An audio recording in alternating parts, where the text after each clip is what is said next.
আছে তরকারির লুকিংটা ঠিক এরকম আছে। নমস্কার বন্ধুরা, সুচিত্রার বাঙালি রুচিতে আপনাদের সবাইকে আমন্ত্রণ। আজকে আমি বানাবো আলু কুমড়োর তরকারি আর ছোলার ছাতু দিয়ে কচুরি। এই যে আলু কুমড়োর তরকারি, আলু কুমড়োগুলোকে ছোটো ছোটো কেটে নিয়েছি। আমাদের এখানে একটা দোকান আছে, ওই দোকানে না আলু কুমড়োর তরকারি আর ওই ছোলার ছাতু দিয়ে কচুরি বিক্রি করে, আর সেগুলো আনার জন্য আধা ঘন্টা লাইন দিতে হয়। তাতে আলু কুমড়োর খোলাগুলো থাকে, আলু কুমড়ো না খোলাগুলো দোকানে থাকে, আমি সব ছাড়িয়ে দিয়েছি। ওরকমই বানাবো আলু কুমড়োর তরকারি আর ছোলার ছাতু দিয়ে কচুরি। তার জন্য নিয়েছি এবার কড়াতে আমি তেল বসিয়েছি। কড়াতে দেবো আমি দুটো লঙ্কা, দিলাম 5 ফোড়ন। 5 ফোড়নটা যে ভাজা হয়ে যাবে, একটু চটে যাবে, তারপর এবার দেবো আলু কুমড়োগুলো। এবার এগুলোকে না ভালো করে ভেজে নিতে হবে। দোকানের তরকারি রেসিপিটি একদমই তো আমি ঠিক জানি না, তবে আন্দাজে আমি ঘরে যে বানিয়েছি ঠিক সেরকমই স্বাদ এসছে, ওই জন্য আজকে আমি বানাচ্ছি। এবার এটাকে না ভালো করে ভেজে নিতে হবে, তেলের মধ্যে ভালো করে ভাজতে হবে। আর ভেজে নিয়ে আসছি আমি, দেখুন এগুলো সব ভাজা হয়ে গেছে, আলু কুমড়ো সব ভাজা হয়ে গেছে। এবার দেবো আমি হিং। তরকারিতে না হিঙের পরিমাণটা একটু বেশিই থাকে, ওই জন্য একটু বেশি দেবেন, ওই জন্য আমাদের তরকারিটা এত টেস্ট হয় খেতে। দিলাম হিং, দেবো এবার আন্দাজ মতো নুন, দেবো একটু কাশ্মীরি লঙ্কা গুঁড়ো, দেবো কালারটা ভালো হওয়ার জন্য, দেবো একটু কাশ্মীরি লঙ্কা গুঁড়ো, দেবো হলুদ,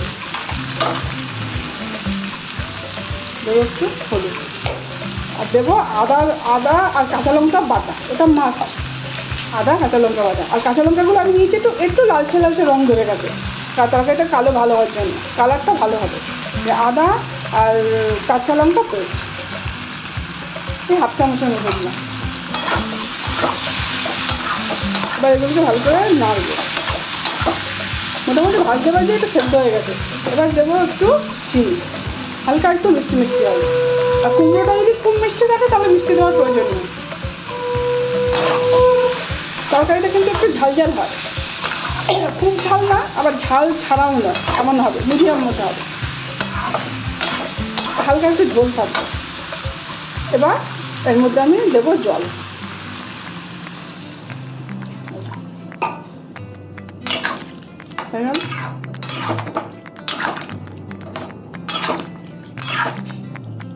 একটু হালকা ঝোল থাকবে তরকারিটার মধ্যে।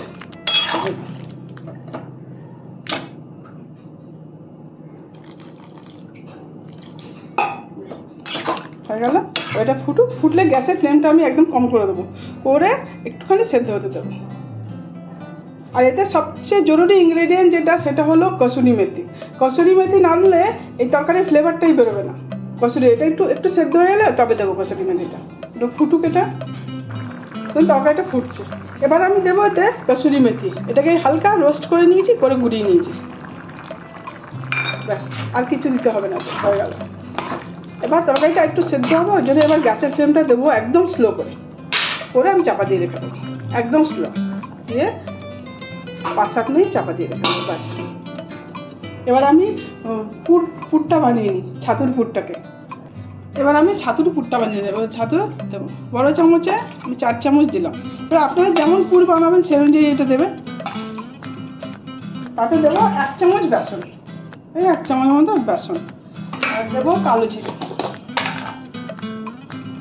দেবো একটু কালো জিরে, আর দেবো হিং, নুন, হিঙের পর দেবো একটু আন্দাজ মতো, খুব অল্প করে নুন। এবার এটাকে আমি জল দিয়ে একটু মেখে দেবো, পাতলা না হয়ে যায়, যেমন আটা মাখা হয় না, আটা মাখার মতো ডোটা বানাতে হবে।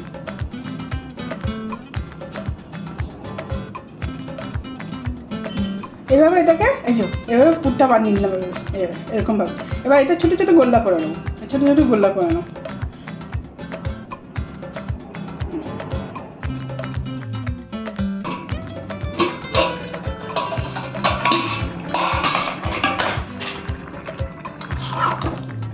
তরকারিটা হয়ে গেল।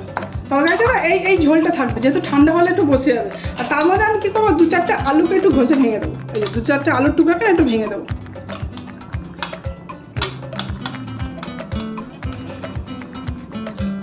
ব্যাস। তরকারিটা হয়ে গেল। এই ঝোলটা একটু থাকবে, এটা ঠান্ডা হলে না ঝোলটা একটু বসে যাবে। একদম শুকনো তরকারি না, একটু ভিজা ভিজা থাকবে। হয়ে গেল। গ্যাসের জলটা আমি দিলাম বন্ধ করে, এবার চাপা দিয়ে দেবো। এবার আমি ময়দাটা মেখে নেবো। দিলাম ময়দা, এবার ময়দাটা দেবো আমি আন্দাজ মতো নুন আর দেবো জোয়ান, একটু জোয়ান, এই যে জোয়ান, দেখে একটু হাতে ঘষে আমি কেটে দেবো জোয়ান হয়ে গেল। আর দেবো তেল, রিফাইন্ড তেল।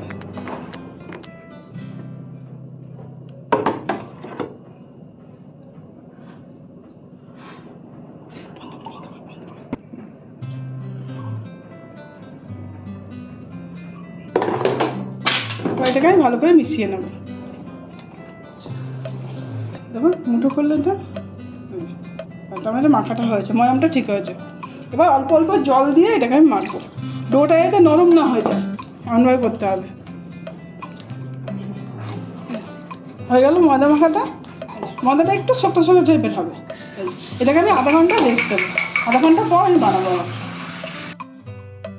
আমি এরকম গোল্লা বানিয়ে নিলাম, এরকম সাইজে লুচির মতোই যেমন হয় এরকম বানিয়ে। এবার এটাকে এমনি করে নেব।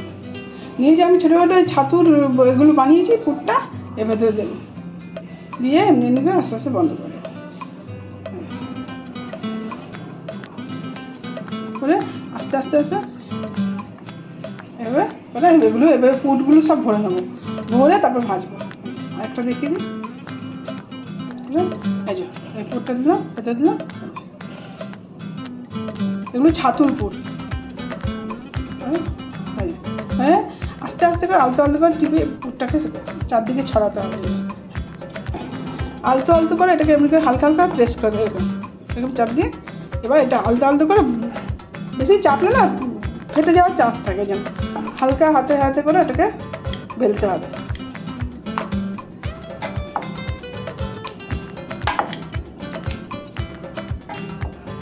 যদি মনে করেন কচুরিটা ছোটো করবেন তাই গোল্লাটা ছোটো করবেন, কচুরিটা বড় করলে গোল্লাটা বড়। যেহেতু আমি একটু গোল্লাটা বড় নিয়েছি তাই জন্য একটুখানি বড় বড় করবো। ব্যাস এবার এগুলোকে ভেজে নেবো, এমনি করে বেলে নিই একটু একটু। এবার আমি একটা একটা করে কচুরিগুলো সব ভেজে নেবো।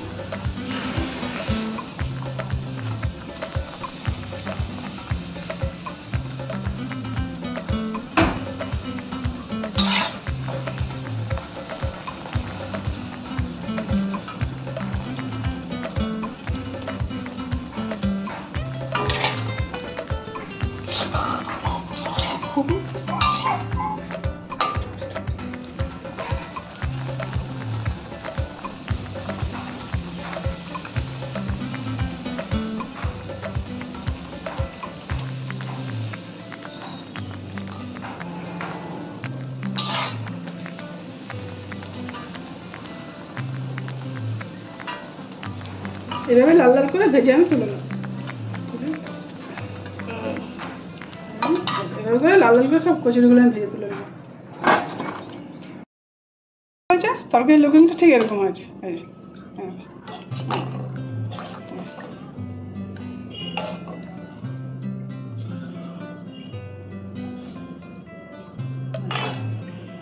হলো। আপনারা একদিন এবার বাড়িতে বাচ্চাদের করে দিন, বাচ্চারা জিজ্ঞেস করবে বাড়ি থেকে কিনে এনেছে। পুরটা দিন, ভেতরটা দিন।